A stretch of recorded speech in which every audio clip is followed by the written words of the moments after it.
नमस्कार दोस्तों। इन दिनों रिसेंटली काफ़ी सारी अपडेट्स आई है जीएसटी पोर्टल पे ही, जिनमें से का वो अपडेट्स आपके बहुत ज़्यादा काम की भी हो सकती है या फिर आज आपके काम की नहीं है, बट इन फ्यूचर डेफिनेटली कभी ना कभी वो अपडेट आपके लिए ज़रूरत की पड़ सकती है, आपको काम आ सकती है। तो वो क्या सारी अपडेट्स आई है, वो सारी अपडेट आज हम एक वीडियो में आपके साथ शेयर करेंगे। डिपार्टमेंट ने ही पोर्टल पे शेयर कर दिया है module wise new functionality diploid on the GST portal for tax payer. तो रिसेंटली जो भी जीएसटी फैसिलिटी इन्होंने फंक्शनैलिटीज बेसिकली डिप्लॉय करी है पोर्टल पे, वो सारी आज हम सारी एक साथ डिस्कस करेंगे। तो आइए दोस्तों चलते हैं। इससे पहले आगे बढ़ने से पहले अगर आप चैनल पे नए हैं तो चैनल को सब्सक्राइब जरूर कर लीजिए। तो दोस्तों इन्होंने टोटल 8 कैटेगरीज में ये आपको फंक्शनैलिटीज दी है, रजिस्ट्रेशन से स्टार्ट से लेके वेबिनार कंडक्टर तक। तो हम स्टार्ट करते हैं रजिस्ट्रेशन में क्या चेंज आया है। तो दोस्तों रजिस्ट्रेशन एप्लीकेशन लेने से पहले जब टीआरएन आपका जनरेट होता है तो टीआरएन के बेसिस पे आप देख सकते हो कि आपका स्टेटस क्या चल रहा है। जो स्टेज कंप्लीट हो गई होगी वो ग्रीन कलर में आने वाली है और जो स्टेज पेंडिंग है वो ग्रे आउट में आएगी। इसके बाद दोस्तों एक और फंक्शनलिटी आई है फॉर्म जीएसटीआर 3A। ऑल दो ये पहले से था, बट अभी क्या हो गया दोस्तों, जिन्होंने क्यूआरएमपी स्कीम में असाइंड है, जो सीसी क्यूआरएमपी स्कीम में असाइंड है और क्वार्टरली बेसिस पे अगर आपने 3B नहीं भरी, अब मार्च की आपको 3B भरनी है, अप्रैल जनवरी फरवरी मार्च की आपको 3B भरनी होगी अप्रैल में। तो अगर आप अप्रैल में ड्यू डेट तक रिटर्न नहीं भरोगे आपकी 3B, तो डिपार्टमेंट से सिस्टम से ऑटोमेटिकली आपके पास ये नोटिफिकेशन आ जाएगा, एक नोटिस इश्यू हो जाएगा फॉर्म जीएसटीआर 3B में कि भैया आपने डिफॉल्ट कर दिया, आपने आपकी रिटर्न नहीं भरी है। इसके बाद फाइनेंशियल 19-20 या उसके आगे से सालों के लिए हम सबको पता है कंपोजिशन टैक्स पेयर के लिए जीएसटीआर 9A भरना अब उनको नहीं भरना है फाइनेंशियल 19-20, और उसके बाद तो पोर्टल से वो फैसिलिटी हटा दी गई है। इसके बाद जीएसटीआर आईटीसी 03 जो आपको स्टॉक की डिटेल लेता है, अगर एग्जिस्टिंग टैक्स पेयर है जो opting for composition scheme are required to file stock detail. तो अगर कोई एग्जिस्टिंग टैक्स पेयर है कंपोजिशन स्कीम में जाना चाह रहा है तो उसको आईटीसी 03 फाइल करनी होती थी, स्टॉक की डिटेल देनी होती थी। बट अब इसमें एक नया अपडेट ये आया है, स्टॉक की डिटेल क्यों देनी होती थी, जिसपे उसने आईटीसी क्लेम्ड किया था, क्योंकि अब कंपोजिशन में जा रहा है तो उसको आईटीसी नहीं मिलने वाला है। पर अब एक नई फैसिलिटी ये आ गई कि आप आईटीसी 03 नील का भी भर सकते हो। इतने दिन हमारे सामने ये समस्या आ रही थी दोस्तों। अब बात आती है जीएसटीआर 6 एक फॉर्म होता है आईएसडी के लिए, जो कि बहुत सी इनपुट लेता है और आगे उसको डिस्ट्रीब्यूट करता है। इस जीएसटी 6 में भी काफी अपडेट आए। एक तो ये अपडेट आया कि अगर सप्लायर का रजिस्ट्रेशन कैंसिल हो चुका है तो जीएसटी 6 में वो नहीं डलने वाला है, उससे रिलेटेड जो भी बिल्स होंगे वो नहीं डलने वाले हैं।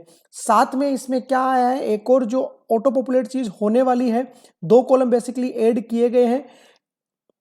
एक जो पहला कॉलम है जीएसटीआर 1 या जीएसटीआर 5 का पीरियड, और जीएसटीआर 1 और जीएसटीआर 5 का फाइलिंग स्टेटस, ये ऑटोमेटिकली ऑटो पॉपुलेट होने वाला है नए जीएसटीआर 6 फॉर्म में। अब बात करते हैं 35% चालान जो क्यूआरएमपी में, ये 35% चालान भी आपका ऑटोमेटिकली बनेगा, जो कि आपको जीएसटी पीएमटी 06 में पेमेंट करना रहेगा। बट अभी क्या होगा, 35% कैलकुलेट तो होता है पूरे क्वार्टर में जो आपने कैश लेजर के थ्रू पेमेंट किया है, बट फिलहाल जनवरी और फरवरी मार्च में क्या होने वाला है, दिसंबर मंथ में जो आपने पेमेंट किया, जनवरी में जब आपने फाइल किया होगा तो आपको क्या मिला होगा, दिसंबर मंथ में जो आपने पेमेंट किया था उसका 100% जनरेट हो रहा था, क्योंकि क्वार्टरली बेसिस पे था नहीं। तो आगे से जब भी होगा तो पिछले क्वार्टर में आपने जो पेमेंट किया था उसका 35% जनरेट होने वाला है।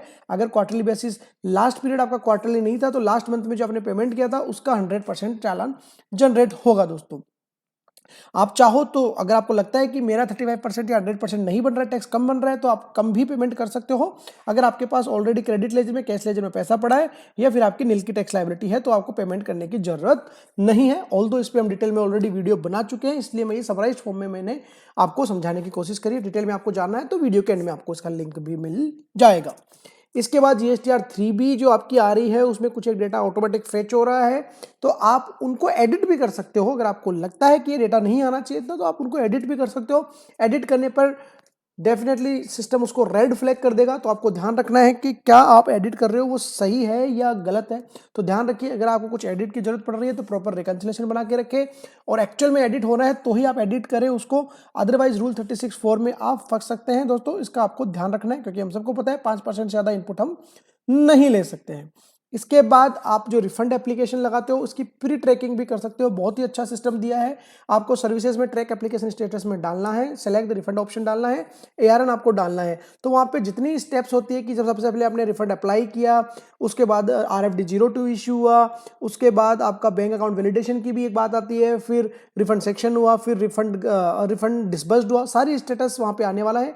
जो स्टेटस आपका कंप्लीट हो गया वो ग्रीन कलर में होगा, अदरवाइज ग्रे आउट में होगा। दूसरा एक नया इन्होंने फंक्शनलिटी स्टार्ट करी है जो बेसिकली मुझे सबसे अच्छी लगी, वो है RFD01W। मतलब कि आपकी रिफंड एप्लीकेशन आप विड्रॉ भी कर सकते हैं टिल द टाइम आपको RFD02 या फिर RFD03 इशू नहीं हुआ है। इसके ऊपर भी हमने डिटेल में वीडियो आपके लिए बनाया हुआ है दोस्तों।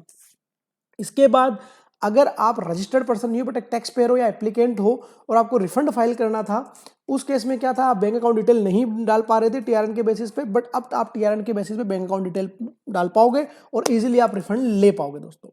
अब देखते हैं असेसमेंट एंड एडजुडिकेशन में। असेसमेंट एंड एडजुडिकेशन में आपको पता है DRC03 में 2 एक्स्ट्रा ऑप्शन ऐड हुए हैं। लाइबिलिटी मिसमैच, GSTR 1 और 3B में कुछ मिसमैच आपको पेमेंट करना आप DRC03 के थ्रू कर सकते हो। ITC 2A 2B to GSTR 3B में कोई डिफरेंस है तो उसका ITC मिसमैच का पेमेंट आप DRC03 के तहत कर सकते हो। इसके बाद DRC01 auto generation of form DRC01 and it's available to tax payer on GST portal. तो अब जो DRC01 आपके अगर कोई नोटिस आया तो उसके बेसिस पे जो अमाउंट है DRC01 ऑटोमेटिकली आपके पॉपुलेट होने वाला है। नोटिस सेक्शन में आप जाके देख सकते हो कि आपको कहीं कोई नोटिस तो नहीं आया हुआ जिसका आपको पेमेंट करना हो दोस्तों। इसके बाद जो एडवांस रूलिंग, एडवांस अपील आप जो लगाते हो वो 15 दिन तक आपके अब सेव रहेगी। 15 दिन में आप उसको कभी भी अपडेट करके फाइल कर सकते हो। साथ में front office additional information about tax payer under search tax payer functionality. अब जब आप सर्च टैक्स पेयर में जाते हो, GST नंबर के थ्रू आप सर्च करते हो तो बहुत सी एडिशनल इन्फॉर्मेशन आपको मिलने वाली है। Aggregate turnover, gross taxable income, बहुत सारी डिटेल मिलने वाली है। ऑल दो यहाँ पे मुझे थोड़ा सा ये चीज़ सही नहीं लगी सरकार की तरफ से कि एक आदमी किसी दूसरे व्यक्ति की अपने घर बैठे बैठे ग्रॉस टैक्सेबल इनकम भी जान पाएगा। ये मेरे तो अभी तक गले से नहीं उतरी कि ऐसा क्यों है।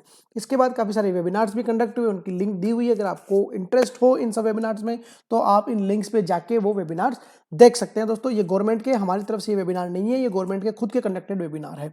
तो ये इतने सारे चेंजेस आए हैं, आपको हर एक चेंज को देखने की जरूरत है कि कहीं कोई चेंज, पर्टिकुलर चेंज आपके लिए एप्लीकेबल तो नहीं है, आपको उसमें हेल्प मिल सकती है।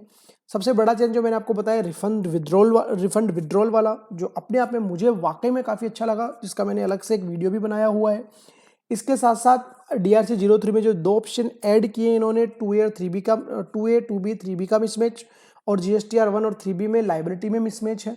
तो ITC में मिसमैच और लाइबिलिटी में मिसमैच, दोनों के केस में अब आप DRC03 के तहत पेमेंट कर पाओगे। पहले काफ़ी डाउट रहता था कि यार मैंने 3B में कम अमाउंट दिखा दिया, टाइम पीरियड भी निकल गया, अगले साल का सितंबर भी निकल गया, तो मुझे क्या करना चाहिए। तो ये एक डाउट हम सबके सामने रहता था, बट अब वो डाउट रहने की कहीं भी गुंजाइश नहीं है। आप DRC03 के तहत वो पेमेंट कर सकते हो, बट आपको रीजन उसमें प्रॉपर सेलेक्ट करना पड़ेगा। तो ये थी दोस्तों आज की अपडेट। बेसिकली ये पर्टिकुलर एक दिन की अपडेट नहीं है, सीरीज ऑफ अपडेट्स का एक वीडियो है। अगर आपको किसी को भी किसी भी फंक्शनैलिटी में कोई कंफ्यूजन है तो प्लीज़ आप हमारे साथ कमेंट बॉक्स में शेयर करें। हमारी कोशिश रहेगी कि आपको जल्दी से जल्द, त्वरित गति से उसका समाधान देने की कोशिश करें। Thank you so much. जय हिंद, जय भारत।